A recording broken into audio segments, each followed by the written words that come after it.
Welcome back to 12 Days of Music Stories. Today is day 8, and day 8 is Sidhu Moosewala, the Tupac of India. So Sidhu Moosewala was born in 1993 in this small village in the Punjab region of India called Musa.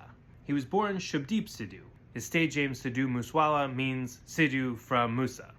He was from this very small rural area. He said that the village he was from didn't even have a bus. But what he did have was music. He started singing in the 5th grade, mostly Punjabi folk songs, but then in 6th grade he discovered hip-hop and he was hooked. He especially loved Tupac. And of course he dreamed of being a singer, but he was also practical. He knew he had to go to school, so he got a degree in India in electrical engineering in 2016, but then in 2017 he moved to Canada. There's kind of this trend among Punjabis to move to Canada looking for a better life. He lived in Brampton near Toronto, which was kind of the epicenter of the Punjabi diaspora. There were a lot of Punjabis living there and making music there. Sidhu met this producer named Deep Jandu, who was a big producer in the Canadian Indian hip-hop scene. Together they released this song in 2017 called G-Wagon.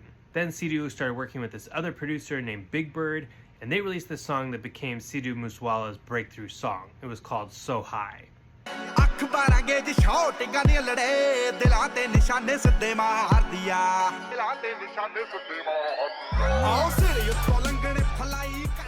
And this song blew up, not just in Canada, but also in the UK and in his home country of India.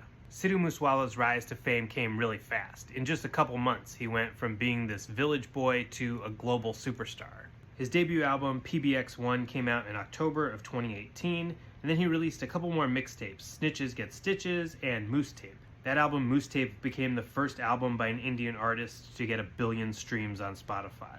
There was something special about Sidhu Moosewala that people connected with. People loved his honest lyrics, his realistic depictions of what life was like where he was from. People really felt like he represented them. But he was also very controversial. He was basically an Indian gangster rapper. He rapped about violence and guns.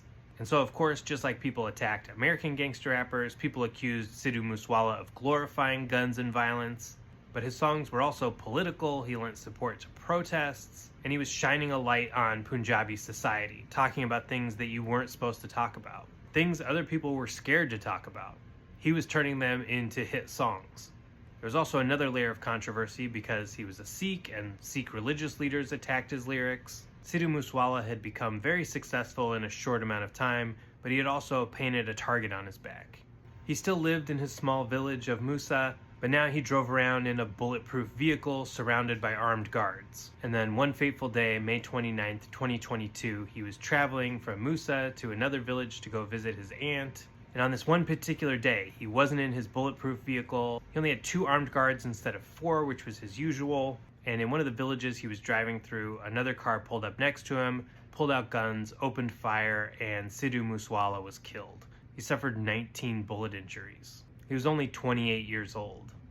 Now, there were a lot of theories about why he was shot. Apparently, he had been the victims of attempted extortion.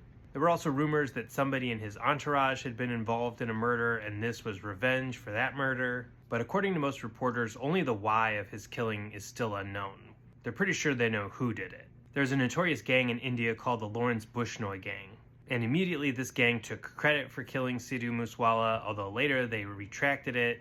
But it's likely that this gang, and especially this gangster named Goldie Brar, were involved with Sidhu Moosewala's killing. His career only lasted 5 years, but his friends said he crammed 50 years of life into those 5 years. They said Sidhu was a storm, and a storm doesn't last long, but it does affect everybody around it. That's it for day 8 of 12 Days of Music Stories. Join me again tomorrow for another brand new story.